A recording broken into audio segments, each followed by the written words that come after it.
Hello students, आज की इस वीडियो में हम बात करेंगे functions of commercial banks. Commercial bank वो बैंक होते हैं जो लोगों से एक्सेप्ट करते हैं डिपॉजिट्स और इन द फॉर्म ऑफ एडवांसेस और लोन्स उन लोगों को प्रोवाइड करते हैं जो नीडी होते हैं, जिन्हें क्या होता है, पैसों की नीड होती है, ज़रूरत होती है। पर इनका जो मेन एम होता है वो क्या होता है, प्रॉफिट अर्न करना है, यानी कि to make profit they accept deposits and give advances to people. देखिए यहाँ पर मैंने क्या किया है कि जो फंक्शंस है कमर्शियल बैंक के, उनको मैंने ब्रॉडली टू पार्ट्स में डिवाइड कर दिया है, प्राइमरी फंक्शंस और सेकेंडरी फंक्शंस। देखिए जो कमर्शियल बैंक है उसके प्राइमरी फंक्शंस वो फंक्शंस होते हैं जो उसको बैंक कहलाते हैं, यानी कि प्राइमरी फंक्शन वो फंक्शन है जिसके ज़रिए हम कह सकते हैं कि अगर ये फंक्शन करता है कोई बैंक तो वो कमर्शियल बैंक है। ठीक है, यानी कि जो प्राइमरी फंक्शन है वो भी हमारे कितने टाइप के हैं, टू टाइप्स के हैं, accepting deposits and making loans and advantages. फिर उसके बाद है हमारे सेकेंडरी फंक्शंस। एक होते हैं प्राइमरी फंक्शंस और एक होते हैं सेकेंडरी फंक्शन। सेकेंडरी फंक्शन वो फंक्शन है जो कि कमर्शियल बैंक करता है ताकि जो उसके कस्टमर है वो रिटेन रहे और जो बाकी के कह सकते हैं कस्टमर है उनको वो अट्रैक्ट कर सके। तो जो हमारे सेकेंडरी फंक्शन है वो है हमारे एजेंसी फंक्शन और यूटिलिटी फंक्शन। तो अगर हम बात करें प्राइमरी फंक्शंस की, तो प्राइमरी फंक्शंस कौन से फंक्शंस हो गए, वो फंक्शंस हो गए जो एक बैंक को कमर्शियल बैंक बनाता है कि हाँ ये चीज़ कर रहा है तो वो कमर्शियल बैंक है। और सेकेंडरी फंक्शन वो फंक्शन होते हैं जो एक बैंक करता है ताकि जो उसके कस्टमर्स हैं वो क्या करें, वो उसकी तरफ अट्रैक्ट हो और जो नए कस्टमर है वो हम कह सकते हैं कि उन नए कस्टमर को अब आ जाएं और लोग जो है डील करें उस बैंक के साथ, तो वो हमारे कौन से होते हैं, सेकेंडरी फंक्शन होते हैं। तो एक बार प्राइमरी फंक्शन के बारे में बात कर लेते हैं। The primary function of a commercial banks are accepting deposit and also lending funds. देखिए अभी मैंने बताया आपको जो कमर्शियल बैंक होते हैं उनका मेन काम जो होता है वो यही होता है, लोगों से डिपॉजिट एक्सेप्ट करना, जो उनकी सेविंग्स वगैरह है, एक्स्ट्रा मनी है, उन्हें एक्सेप्ट करना, और जिन लोगों को नीड है उनको इन the form of loan, overdraft, उनको लैंड करना, यानी कि उधार पे देना। डिपॉजिट्स आर सेविंग, करंट और टाइम डिपॉजिट्स। जो डिपॉजिट होती है वो हम सेविंग अकाउंट में भी करते होते हैं, सेविंग्स भी होते हैं, करंट अकाउंट भी होते हैं हमारे, और टाइम डिपॉजिट्स भी होते हैं जिसे हम फिक्स डिपॉजिट कहते हैं, एफडीज वगैरह कहते हैं। ठीक है, also a commercial bank lends funds to its customer in the form of loans and advances. अब जिन कस्टमर्स को पैसे की ज़रूरत होती है, फॉर एग्जांपल किसी को होम लोन चाहिए, कार लोन चाहिए, तो ये क्या है, उनको पैसे की नीड है तो वो भी प्रोवाइड करता है, किस फॉर्म में, कैश क्रेडिट के फॉर्म में, कि उधार दे देता है, ओवरड्राफ्ट फैसिलिटी देता है कि हाँ जितना आपके बैंक में पैसा था आप उससे ज़्यादा खर्च कर सकते हो, और डिस्काउंटिंग ऑफ बिल्स कर देता है कि अगर आपको 4 महीने बाद पैसे मिलने वाले हैं तो आज ही वो पैसे आपको दे देता है, बदले में कुछ परसेंटेज कमीशन वो रख लेता है। तो सबसे पहली बात आ रही है हमारे प्राइमरी फंक्शन में, कौन सी, एक्सेप्टिंग डिपॉजिट। सबसे पहले जो अगर कोई भी कमर्शियल बैंक है वो क्या करेगा, जो उसके लोग हैं उनसे जो उनकी सेविंग्स वगैरह उनको क्या करेगा, एक्सेप्ट करेगा, एक्सेप्ट करेगा तो ही पैसे आएंगे, और पैसे आएंगे तो वो आगे लैंड कर सकेगा, दे सकेगा उधार आगे। तो commercial bank accept deposits from people, business and other entities in the form of money. कह सकते हैं कि जो कमर्शियल बैंक है वो क्या करता है, एक्सेप्ट करता है डिपॉजिट्स। ठीक है, वो डिपॉजिट आपका कोई बिजनेसमैन भी हो सकता है कि भाई उसके पास पैसे आ रहे हैं तो वो बैंक में जमा करवाते हैं, हमें मालूम है ना। और कोई हाउस होल्ड है उसके पास कोई सेविंग है तो हो गया, कोई आप कह सकते हैं कि कोई काम करता है, जॉब करता है, किसी की सैलरी वगैरह आती है तो वो भी डिपॉजिट हो जाती है। फर्स्ट है हमारा सेविंग डिपॉजिट्स। सेविंग डिपॉजिट्स क्या होते हैं कि स्मॉल डिपॉजिट्स होते हैं, 1000 2000 हो गया, हमारे 10,000 हो गए, वो जो आपके मोस्टली कौन करवाता है, आपके हाउस होल्ड्स वगैरह करवाते हैं। ठीक है, ताकि क्या कर सकें कि आने वाले टाइम के लिए वो सेविंग कर सकें। The commercial bank accepts small deposits from households or person in order to encourage saving in the economy, कि आने वाले टाइम में वो पैसा जब ज़रूरत होगी तब हम यूज़ कर सकें। फिर आता है आपका टाइम डिपॉजिट। टाइम डिपॉजिट्स क्या होता है, सेविंग में तो क्या था, आपने जमा करवाया और जो ज़रूरत है तो इन फ्यूचर हमने निकाल लिया। टाइम डिपॉजिट में क्या, एक पर्टिकुलर टाइम के लिए आप डिपॉजिट कर रहे हैं, 5 साल, 10 साल, 2 साल, 15 साल। उसमें क्या होता है कि जो इंटरेस्ट रेट होता है वो हाई मिलता है। तो पहली बात तो ये हो गया कि क्या, कि हम क्या कर रहे हैं, अपने अगर पैसे हम आगे जमा करवा रहे हैं, डिपॉजिट करवा रहे हैं, तो हमें एक लालच ये रहता है कि हाँ हम थोड़ा ज़्यादा इंटरेस्ट मिलेगा, यानी कि हमारे मनी थोड़ी और बढ़ जाएगी, ठीक है। So the bank accept deposit for a fix time and carries a high rate of interest as compare to saving deposits. जब हम सेविंग डिपॉजिट की बात करते हैं तो हमें 4%, 3.8% इतना परसेंट मिलता है ना गवर्नमेंट बैंक्स में। और अगर हम बात करते हैं किसकी, फिक्स डिपॉजिट की, तो 5%, 5.5% ये सब मिलता है। फिर आता है आपका करंट डिपॉजिट्स। करंट डिपॉजिट्स कौन सा होता है बेटा, this account do not offer any interest. देखिए करंट डिपॉजिट मोस्टली किसके लिए होते हैं, करंट डिपॉजिट मोस्टली होते हैं आपके बिजनेसमैन के लिए। बिजनेसमैन के मतलब जैसे जो आपका जो बिजनेसमैन होता है वो मोस्टली क्या खोल के रखते हैं, करंट अकाउंट खोल के रखते हैं, ताकि उन्हें कौन सी फैसिलिटी मिल सके, ओवरड्राफ्ट फैसिलिटी। अब ओवरड्राफ्ट फैसिलिटी क्या होती है, जिसमें क्या है कि आपके अकाउंट में मान के चलिए 50,000 रुपीज़ है, आपको 80,000 पेमेंट करनी है, तो आपके अकाउंट से 80,000 पेमेंट हो जाएगी, ठीक है। तो यानी कि जो 30,000 एक्स्ट्रा है वो क्या हो गया, आपका ओवरड्राफ्ट हो गया। तो जब कोई पर्सन करंट अकाउंट खोलता है, करंट डिपॉजिट्स करवाता है, तो उसको कोई इंटरेस्ट नहीं मिलता, पर क्या मिलता है उसको, उसको मिलता है ओवरड्राफ्ट फैसिलिटी, जिसमें क्या कर सकता है वो अपने अकाउंट में, उसके अकाउंट में जितने पैसे हैं उससे आगे की पेमेंट कर सकता है। हाँ बाद में अलग बात है कि उसका इंटरेस्ट चार्ज कर ले बैंक, पर एक बार तो आपका पेमेंट करने के लिए करंट डिपॉजिट्स में से वो पैसे चले जाते हैं, ठीक है। Mostly current accounts offer overdrafts up to a pre specified limits, ठीक है। तो क्या होता है कि जितने भी कमर्शियल बैंक होते हैं वो एक ओवरड्राफ्ट फैसिलिटी हर अपने क्लाइंट को देते होते हैं, और वो भी एक लिमिटेड पीरियड के लिए, वो सॉरी एक लिमिटेड अमाउंट की, जैसे 2 लाख आप ओवरड्राफ्ट कर सकते हैं, 3 लाख कर सकते हैं, 50,000 कर सकते हैं, ऐसे। अब जो इसका सेकंड फंक्शन है, प्राइमरी फंक्शन है, वो कौन सा हमारा, मेकिंग लोन्स एंड एडवांसेस। यानी कि क्या करना कि जिन लोगों को नीड है उनको लोन देना, एडवांस देना, पेमेंट देना, ताकि वो लोग क्या कर सकें, आगे अपनी पेमेंट कर सकें। Okay, so this is another primary function of commercial bank. When a bank receive the money, a certain part of it is deposited in the reserves while the remaining is dispatched in the form of loans। देखिए क्या होता है, SLR आपने पढ़ा है, statutory liquidity ratio, CRR आपने पढ़ा है, आपका कैश रिजर्व रेशियो। तो ये कुछ रेशियो होते हैं जो एक बैंक को अपने पास रखना होता है इन दी फॉर्म ऑफ मनी, कि हाँ इतना पैसा हमारे पास होना चाहिए। इसके अलावा जितना भी एक्स्ट्रा होता है वो क्या कर सकता है, उसको लेंड कर सकता है, उधार दे सकता है, किनको जिनको ज़रूरत है उन्हें, अपने कस्टमर्स को, ठीक है। तो SLR निकाल के, स्टैट्यूटरी लिक्विडिटी रेशियो यानी कि एक रेशियो निकाल के कि इतना परसेंट, 10%, 20%, 19%, 20% आपने रख लिया बैंक में, ताकि अगर कोई डिमांड करे तो आप पे कर सके, और बाकी सारा आपने क्या कर दिया है, उधार दे दिया, ठीक है। There are two types of loans advances by the banks. These are money at call and discounting of the bills. देखिए मनी एट कॉल क्या है कि आपने लोन मांगा और आपने दे दिया, और डिस्काउंटिंग ऑफ बिल्स क्या होता है, जैसे कि एक पर्सन के पास बिल है और वो बिल के जो पैसे मिलने वाले हैं उसको, वो हो सकता है 3 मंथ्स बाद मिले, पर लेकिन आप बैंक के पास गए हैं डिस्काउंट के लिए बोल रहे हैं, अब क्या हो रहा है कि 3 मंथ्स बाद जो आपको 4 लाख मिलने थे वो अभी आपको बैंक दे देगा, कुछ अमाउंट जो है डिस्काउंट वो रख लेगा, जैसे 10% हो गया, 5% हो गया, वो अपने पास रख लेगा, ठीक है। Money at call is a loan given for a very short period of time. तो जो आपका लोन होता है वो दिया जाता है, आप तो लॉन्ग टर्म के लिए भी दे रहे हैं लोन, तो लोन जो होता है वो शॉर्ट टर्म और लॉन्ग टर्म दोनों के लिए दिया जाता है। फिर है आपका मेकिंग लोन्स एंड एडवांसेस में क्रेडिट क्रिएशन। क्रेडिट क्रिएशन क्या होता है, वेन एवर अ लोन और credit is provided to the customer, he she is not given any cash, ठीक है। अगर आपने किसी को बोले क्रेडिट फैसिलिटी दी है अपने कस्टमर को, तो वो अभी आपको कैश पेमेंट नहीं करेगी। In fact a bank account is open in the name of that person and amount is transfer to that account. देखिए क्या कह रहा है वो, कि जब कोई आपका बैंक है किसी पर्सन को लोन दे रहा है, तो कैश फॉर्म में नहीं दे देगा उसको कि ये लो आपके 5 लाख, ये लो 10 लाख, नहीं। आपका एक अकाउंट बनेगा, उस अकाउंट में वो जो पैसे आपको लोन की फॉर्म में मिल रहे हैं वो ट्रांसफर कर दिए जाएंगे।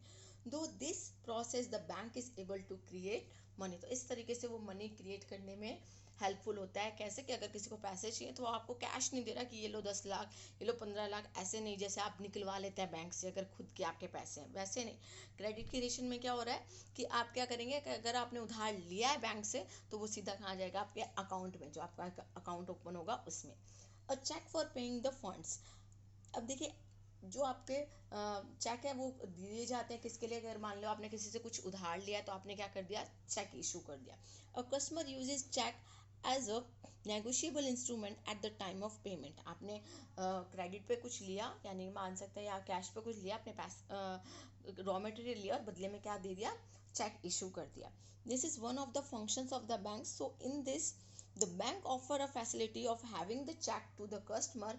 It is also main credit instrument in the banking world. देखिए हर कोई कैश लेके तो नहीं घूम रहा होगा, 5 लाख 10 लाख 1 करोड़ 2 करोड़, तो वो क्या करते हैं कि वो चेक साइन कर देते हैं। आपको पता है छोटी सी बात है कि चेक साइन कर दो और वो पेमेंट जो है आप जमा करवा दोगे बैंक में, तो आपके अकाउंट में वो पैसे आ जाते हैं। या किसके अकाउंट में पैसे आ जाते हैं, जैसे अगर हमने किसी से रॉ मटेरियल लिया है तो जो मेरा क्रेडिटर है उसके अकाउंट में क्या आ जाएंगे, पेमेंट आ जाएगी।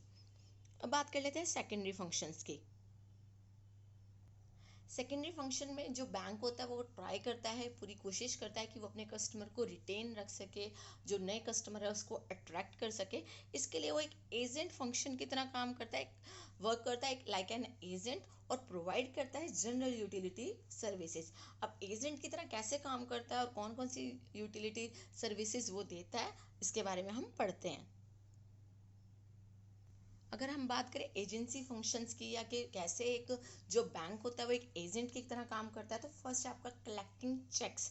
देखिए कलेक्टिंग चेक्स का मतलब क्या है कि on behalf of its customer, जो खुद कमर्शियल बैंक है वो चेक कलेक्ट कर सकता है। Refer to one of the important function of commercial bank, जो आपका चेक कलेक्ट करना है वो उसका एक इम्पॉर्टेंट फंक्शन है। The banks collect cheques and bill of exchange on behalf of their customer. अब देखिए क्या कर रहा है कि जो बैंक होता है वो अपने कस्टमर के बिहाफ पर चेक कलेक्ट कर सकता है। जैसे मान के चलिए आपको आपसे किसी को पेमेंट मिलने वाली है, या आपको कोई पेमेंट देगा, आप क्रेडिटर हैं या सेलर है, तो आपको कोई पेमेंट देगा तो वो डायरेक्ट आपके बैंक में जमा करवा देता है। तो एक क्या हो गया, आपका कलेक्टिंग चेक हो गया कि उसने चेक डायरेक्ट आपके बैंक में जमा करवा दिया। Through clearing houses facility provided by overdraft, cash credit and discounting bill of exchange. अब देखिए वो बता रहा है कि किस तरह से जो कमर्शियल बैंक है वो मदद करता है किसके, अपने कस्टमर की, किसके थ्रू, जैसे कि ओवरड्राफ्ट हो गया, कैश क्रेडिट हो गया, डिस्काउंटिंग बिल ऑफ एक्सचेंज हो गया। अगर आपको कोई पेमेंट करनी है तो आपके बिहाफ पे किसने पेमेंट कर दी, आपके बिहाफ पे आपके बैंक ने पेमेंट कर दी। ठीक है, देन ये आपका सेकंड फंक्शन है इसका एजेंसी फंक्शन, कलेक्टिंग इनकम। अब इनकम कैसे कलेक्ट करता है, मान के चलिए आपने कहीं इन्वेस्टमेंट की हुई है, इन्वेस्टमेंट से जो रिटर्न आ रहा है वो रिटर्न जो है वो आपके बैंक में आ जाए। आपकी कोई सैलरी है वो डायरेक्ट आपके बैंक अकाउंट में आ जाए, पेंशन आ रही है वो आपके उसमें आ जाए, वो क्या आते हैं आपके कलेक्टिंग इनकम, यानी कि आपके भी हाफ पे आपका जो बैंक है वो ये सारी चीज़ें कलेक्ट कर रहा है। तो collecting income constitutes another major function of commercial banks. Commercial bank collect dividend, pension, salary, rents, interest on investment on behalf of their customers. Customer को डायरेक्ट कोई आके नहीं दे रहा है, कहाँ जमा करवा रहे हैं, उसके बैंक में जमा करवा रहे हैं। ठीक है, और जो भी वो कलेक्शन करता है या कुछ भी करता है, तो आपको पता है कि आजकल मैसेज के थ्रू और आपकी कॉलिंग के थ्रू पता चल जाता है कि आपके अकाउंट में कितना पैसा ट्रांसफ़र हो रहा है। फिर आपका पेइंग एक्सपेंसेस, देखिए जिस तरह से वो इनकम कलेक्ट कर रहा है इसी तरह से अगर कोई खर्चा है, ठीक है, किसका, कस्टमर का, तो वो कौन पे कर देगा, वो आपका बैंक पे कर देगा आपके बिहाफ पे, यानी कि आपके बैंक अकाउंट में पैसा है और आपके बिहाफ पर वो पे कर देगा। ठीक है, जैसे आपको किसी को इंटरेस्ट देना है, अब उल्टा चलेगा सब कुछ। Imply Paying expenses implies that commercial bank make the payments of various obligation of customers such as telephone bills हो गया आपका, इंश्योरेंस प्रीमियम हो गया, स्कूल फीस हो गई, कोई रेंट हो गया, किसी तरह से आपको किसी को कोई मनी जो है सेंड करनी है, वो सारी चीज़ होगी, वो कौन कर देता है, आपका बैंक कर देता है। ठीक है, it's similar to credit voucher.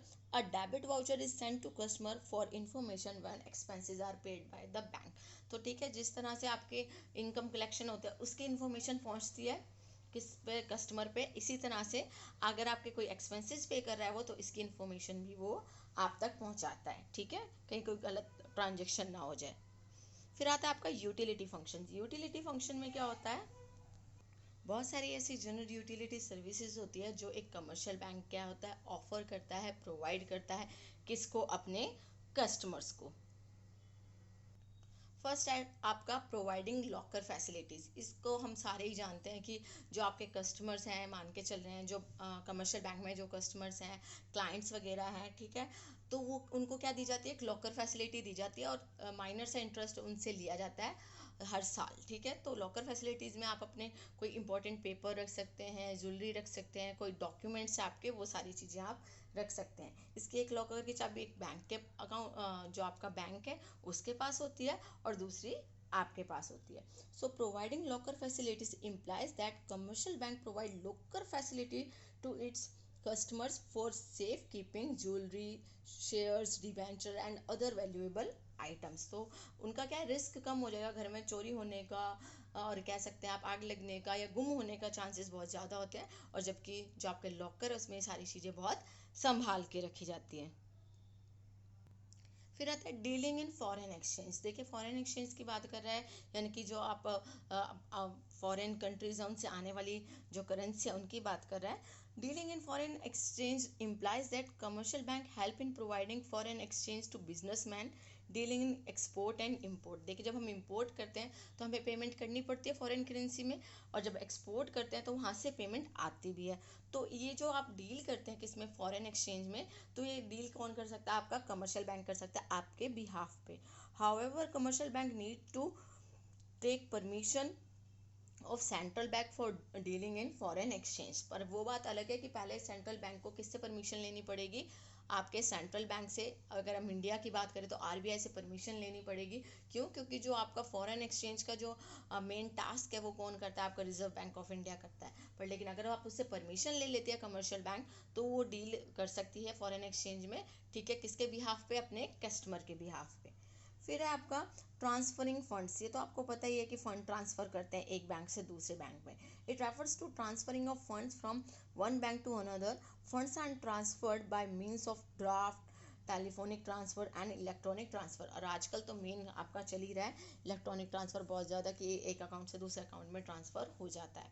फिर है आपका इशूइंग ट्रैवलर्स चेक। ये जो आपका इशूइंग ट्रैवलर्स चेक है, ये 90s में चलता था, अब नहीं चलता। डेबिट कार्ड, क्रेडिट कार्ड आ चुके हैं, तो इसकी अब इतनी नीड नहीं होती। बट मैं फिर भी आपको बता देती हूँ कि ट्रैवलर्स चेक होता क्या है।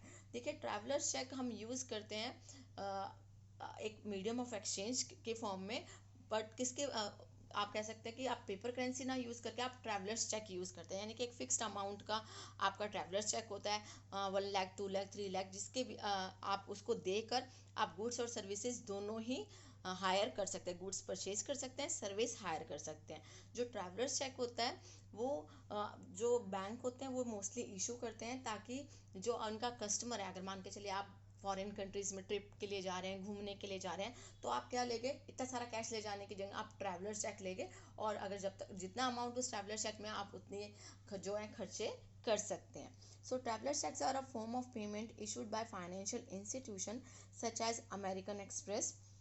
These paper checks are generally used by people when traveling to foreign countries। अगर आप बाहर जा रहे हैं तो आप ट्रैवलर चेक का यूज़ कर सकते हैं। They are purchased for set amounts and can be used to buy goods or services और भी exchange for कैश। तो देखिए जो ट्रैवलर चेक्स होते थे वो 90s में यूज़ होते थे, कि आप कहीं बाहर जा रहे हैं तो आपको कैश की इतनी ज़्यादा प्रॉब्लम ना आए, इसके लिए आप क्या करते थे, ट्रैवलर चेक का यूज़ करते थे। पर आजकल तो आपको पता है कि डेबिट कार्ड हो गए, क्रेडिट कार्ड हो गए, प्लास्टिक मनी वगैरह चल रही है, तो ट्रैवलर चेक की इतनी ज़रूरत नहीं होती। और जिसका कह सकते हैं ट्रांजैक्शन कॉस्ट है वो बहुत ज़्यादा था, किसके कंपैरिजन में, आपके प्लास्टिक मनी के कंपैरिजन में। इसीलिए जो ट्रैवलर चेक है वो आजकल इतना ज़्यादा यूज़फुल भी नहीं है, और इतना ज़्यादा आप कह सकते हैं कि ट्रेंड इसका बिल्कुल ख़त्म हो चुका है। बट क्योंकि एक फंक्शन है कमर्शियल बैंक का, तो हमने इसके बारे में पढ़ लिया। तो आई होप कि आपको क्लियर हो गया हो कि क्या फंक्शंस होते हैं आपके कमर्शियल बैंक के। Thank you students.